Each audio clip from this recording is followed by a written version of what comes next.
کیا واقعی ایک ایسا چراغ ہوتا ہے جسے رگڑتے ہی ایک طاقتور جن حاضر ہو جاتا ہے؟ ایک وقت کی بات ہے، ایک پرانے اور خوبصورت شہر میں ایک نوجوان لڑکا رہتا تھا جس کا نام الادین تھا۔ وہ بہت ہی غریب تھا، لیکن اس کی زندگی میں کوئی مقصد نہیں تھا۔ نہ وہ پڑھتا تھا، نہ کوئی کام کرتا تھا، بس سارا دن گلیوں میں گھومتا، کھیلتا اور وقت ضائع کرتا تھا۔ اس کی ماں بہت محنت کرتی تھی، کپڑے سی کر گھر چلاتی تھی، لیکن الادین کو اس کی محنت کی کوئی پرواہ نہیں تھی۔ ایک دن شہر میں ایک پراسرار آدمی آیا۔ اس کی آنکھوں میں ایک عجیب سی چمک تھی۔ وہ الادین کو دیکھ رہا تھا جیسے وہ کسی بڑے راز کی تلاش میں ہو۔ پھر وہ اسے ایک سنسان جگہ پر لے گیا جہاں ایک بہت بڑا اور پراسرار غار تھا۔ غار کے اندر خزانہ چھپا ہوا تھا، سونا، ہیرے اور چمکتے ہوئے جواہرات۔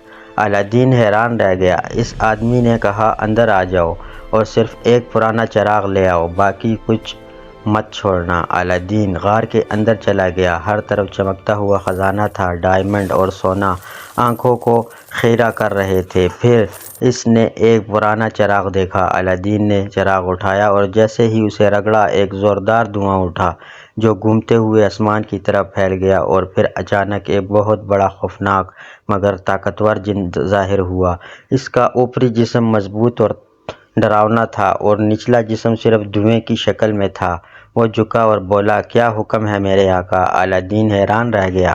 اس کی زندگی بدلنے والی تھی۔ یہ ایک فرضی کہانی ہے، اس کا حقیقت سے کوئی تعلق نہیں۔ حقیقی طاقت اور ہر چیز صرف اللہ کے حکم سے ہوتی ہے، اور اسی کے مرضی سے سب کچھ ہوتا ہے۔ اگر آپ کو یہ ویڈیو پسند آئی ہو تو ویڈیو کو لائک ضرور کریں، اور کمنٹ میں ضرور بتائیں کہ الادین کی یہ کہانی کس کس کو پسند آئی، اور ایسے دلچسپ مزید ویڈیوز کے لیے چینل کو سبسکرائب کرنا نہ بھولیں۔